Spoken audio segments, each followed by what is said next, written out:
Hi, guys. Don't get surprised that in times to come, your interviewer may not be a gentleman, may not be a lady, but a computer. And yes, this form of interview, where a computer will be presenting you a set pattern of questions, is called an asynchronous interview, where there is nothing else but a computer screen which is going to be posing questions, giving you a fixed period of time, and then automatically the screen would either move on to the next question, or you may have the option to press a click button and then the computer G would give you the second question to answer. The reason why asynchronous interviews are becoming very popular can be probably related to three things. Number one, they are cost effective. At times when companies have to do mass recruitments, it's easier to have a standardized process. Number two, they are convenient. The recruiters could have the first round of screening through an asynchronous interview and then view them later as per their comfort. And number three, they can at times be more effective because organizations are designing certain algorithms by which they can evaluate the candidate performance not through a human intervention but through a computer based algorithmic evaluation for keyword search, oration fluency, the kind of lexicon used, and the overall quality of answer.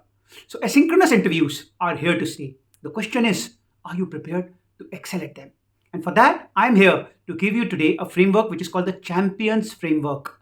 Now, the Champions Framework focuses on 9 vital components which are woven together by the acronym called Champions. So, let me explain them one by one. The C of champion stands for camera. So when you are appearing for an asynchronous interview or for any digital interview, make sure that when you speak, you look at the camera hole, not on your pretty face, not towards anywhere else, but on the camera hole, because this will produce an effect to the other person who's the viewer that you are looking at the viewer. So make sure that when you are speaking, you are looking right at the camera hole, not here, not there, not anywhere else. That's the C. The second rule is about height.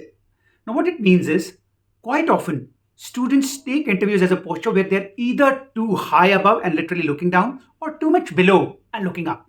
Now, both of them can probably have a negative effect on the kind of image that you're oozing out. Therefore, make sure that your eye level is roughly matching to the height or the altitude at which the camera hole is placed. This is probably the most professional and the best position by which you could come across as very suave and elegant. The third rule goes by the champion acronym is related to A, which is area. And this says that keep a distance between your face and the camera hole to such a level that your body occupies approximately 50% of the screen. So if you're too far behind, then maybe you're very poorly visible. On the other hand, if you're too far ahead, too much close to the camera, you are probably projecting a very imposing and an intimidating picture, and you want to avoid both the scenarios. So follow this third rule of area, and one simple thumb rule which I give to the students is measure your two complete open hand length. So this would roughly be about 20 inches, the two of them added together. So keep a distance of about 20 inches or maybe 22 inches. That should be a good distance by which your body could have a perfect projection and alignment, and so your best image can come to the other side. The third principle, therefore, becomes the principle of area. And now, moving on, fourth principle, M, is about movement. At times in a physical interview, movement is a strategic advantage. Through movement, you can convey your feelings, your enthusiasm, your connect. But unfortunately, in an asynchronous interview, if you are having too many moments which look sort of discoherent, then it could lead to a wrong impression. So, specifically, be very careful about not moving like swinging left, right, or going too forward ahead, too much backward. Remain focused in a very central pose. So, practically, movement should be such that you're almost a statue. So, that is the principle of M, which is about movement. Next, we move on to P, and P is about pleasantness. So even though there is no person on the other side, your basic courtesy, your basic demeanor, the smile on your face, the overall mannerism should be such that you look very pleasant. Don't have to be excessively smiley or too much sober or serious. So maintain a typical pleasant zone. So, sure, sir, happy to answer that. I believe that my greatest strength lies in so carry a good, pleasant, confident smile on your face all throughout. Because don't worry, nobody's there to do a stress interview at that moment. After all, it's a computer. So that goes for C.H.A.M.P. Now, what's I? I stands for elimination. The greatest curse of a digital interview is when your lighting is not sufficient and so that your face is not very prominent. All the more in asynchronous because there is nobody who's going to be noticing your on the spot impromptu emotions, feelings, and therefore your face has a very vital role to play. And the biggest challenge here is if light is coming from the backside. Once that starts happening, your face completely loses its prominence. Therefore, make sure that buy a lamp or be in a room where lighting is such that light falls on your face. So ensure proper illumination so that your facial contours are able to emerge to the interviewer in a proper manner. Next principle related to O. O is all about opening line. Now, opening line of your interview should be something which should keep in mind that you don't have a gentleman or a lady. You're talking to a computer. Therefore, in a typical interview where you know you're talking to a lady, you'll say, "Sure, ma'am, I'll be happy to answer that." Or, "Sure, sir, happy to answer that." In an asynchronous interview, you may have to start with slightly different line, which could be, suppose, if the question comes, "Tell us about your greatest failure." So you would then start, "I believe that like every other professional, I have had my share of failures. However, my greatest failure is blah, blah, blah. Tell me your greatest strength." "I believe that my greatest strength is so and so." So use I statements as your opening line because they are gender neutral and you can just start off with them and give a positive impression. And then we move on to a very important and very crucial second last principle of N, which is related to network. Make sure that your IT network, your digital connection, your equipments, everything is in place. And network here also means a noise-free zone. So ensure that you have a quiet room where there is no one to disturb you because any noise, any signal problem could lead to a very bad impression to the interview recording, and at times organizations could simply reject based on this. And now, finally, let me come to the last principle, which is S.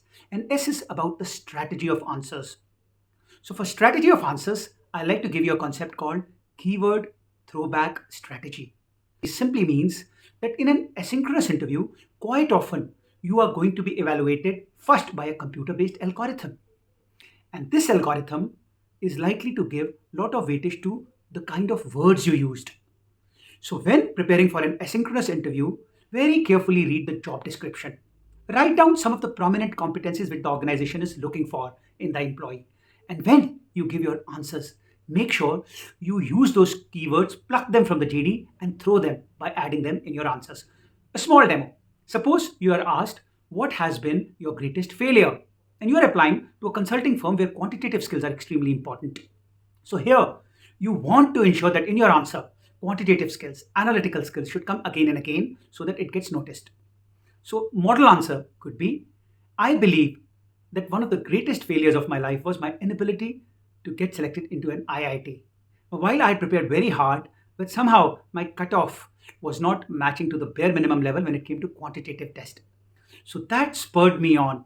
And during my engineering college, I worked extremely hard on my quantitative skills and took 7 different courses to improve both my mathematical and quantitative algorithm-based programming skills. So much so that I won the gold medal for best quantitative skills at my engineering college." So this failure spurred me on and motivated me to hone and sharpen my quantitative skills. And as a result, I believe I have an analytical bent of mind, which can now really leverage various analytical and quantitative facets in an unbiased manner to come up with very judicious decision making. And this should make me a very befitting candidate were I to be conferred the great privilege of being selected today. So using this keyword throwback strategy, you have used a very vital term quite a few number of times so that were there to be a computer-based screening, you would have a good probability of getting selected. So my dear viewers, please remember, asynchronous interviews are here to stay. Digital interviews are here to stay. So follow the 9-step champions rule where C is for camera, H is for height, A is for area, M is for moments, P is for pleasantness, I for illumination, O for opening lines, N is to have a noise-free network, a solid network, and S is to use the strategy called keyword throwback strategy. So use the champions framework and become the champions of digital asynchronous interviews. This is Gagan Singh signing off for the day. If you have liked my video, please press the subscribe button, please press the like button, and keep viewing here for more videos to succeed at your dream job, dream MBA interviews. May the power of winning it persona ever be with you. Thank you.